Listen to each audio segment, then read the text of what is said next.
Alright, si Super Casey, meron siyang problema. Hindi daw nahiyang yung Shih Tzu niya sa SDN42. 1 to 2 days, kakain. So, kinakain naman ng Shih Tzu niya, di ba? 1 to 2 days.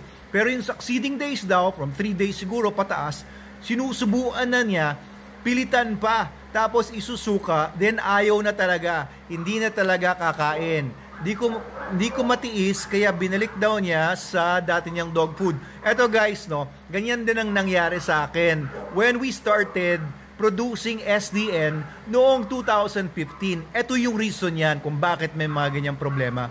Now eto, no, you have to understand that SDN is not like other dog foods. Hindi siya kapareho ng ibang dog food. Eto, SDN is concentrated dog food po siya. Hindi kagaya ng mga ibang dog food na ang dami niyong kailangan ipakain, tapos konti lang yung nakukuhang nutrient ng katawan ng aso ninyo, and then ang dami pang idudumi, ang dami pang tae ng aso ninyo kesa sa kinain nila. Ito yung reason yan. Kwento ko muna sa inyo yung nangyari sa akin and my dog Logan, no? At that time, mga 1-year-old na si Logan noong 2015. So sabi ko doon sa pinapagawa namin ng dog food, gawa nila sa akin yung the best formula na create ko, at yun ang gusto ko talaga. Ayaw ko ng maraming fillers, ayaw ko ng may mga unnecessary na mga ingredients doon sa dog food namin, kasi papakain ko yan mismo sa mga aso namin sa Manalo K9. Hindi ako pwedeng gumawa ng mga dog food na mga, alam niyo yun, para lang kumita kami. So it has to be the best dog food ever, para kasi yan sa mga dogs ko na buhay ang nakataya sa performance nila, because these are working dogs. So nung create ko yung dog food na ito, concentrated talaga yung lumalabas, and hindi mo na kakailanganin magdagdag ng mga vitamins, minerals, at kung ano-anong supplements. Siniksik ko na dito sa iisang produkto lamang, SDN42. Ngayon, nung dinala yung isang truck ng pinagawa ko dun sa planta, edi sa amin muna yon, gagamitin muna ng mga dogs namin. And nagpadala ko din sa bahay para ipakain yung sa mga aso ko sa bahay. Isa sa mga aso ko sa bahay is Logan, yung Belgian Malinois ko. 1-year-old siya noon. And another one is Gilas, yung German Shepherd ko noon. So pinakain ko si Logan, no? Pag-usapan muna natin si Logan.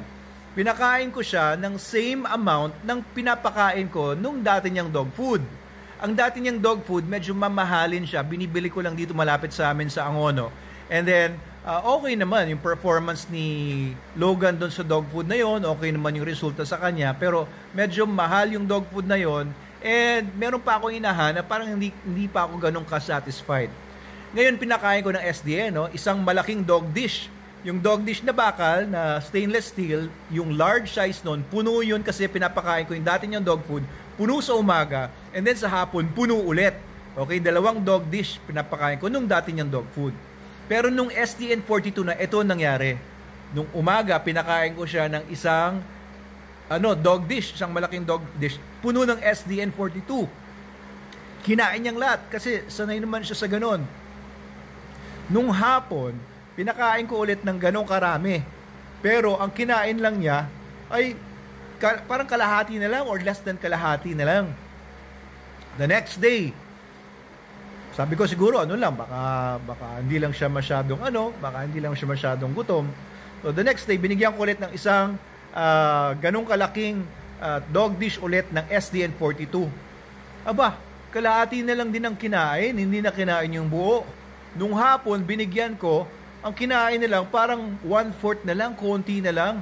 And then the next day, ganun ulit, sabi ko, ba't kalahati na lang kinakain niya, tapos nung hapon hindi na kumain?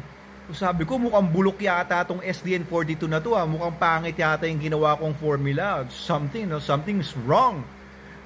And hinayaan ko na lang, sabi ko, okay, whatever happens, I have 1 truck worth of SDN42. Anong gagawin ko ngayon dito?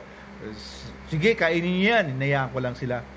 So, the next day, pinakain ko ulit, kalahati na lang ng dog dish, kinakain niya. Hapon, hindi na. Ganun din, the next day, ganun.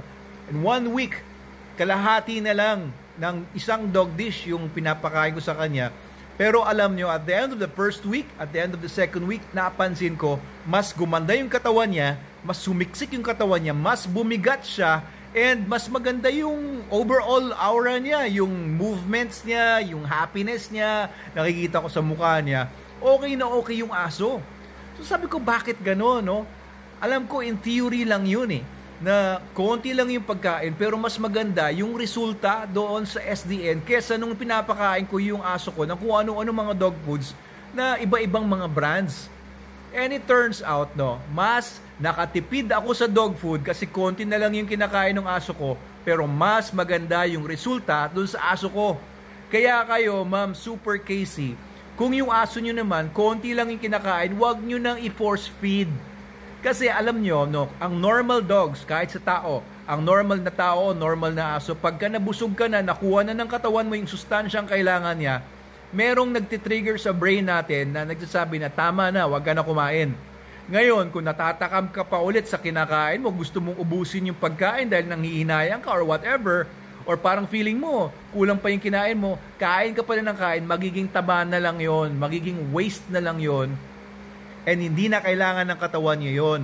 Kaya maraming mga nagpapakain ng SDN42 dahil nga tataka sila bakit after a few days hindi na kumakain ng ganong karami yung aso nila, ay pino-force feed na nila, lalagyan nila ng toppers, ng pampalasa, appetite boosters, whatever, para kumain yung aso nila. Tapos ayun mangyayari, magtatay yung aso nila kasi na-overfeed na.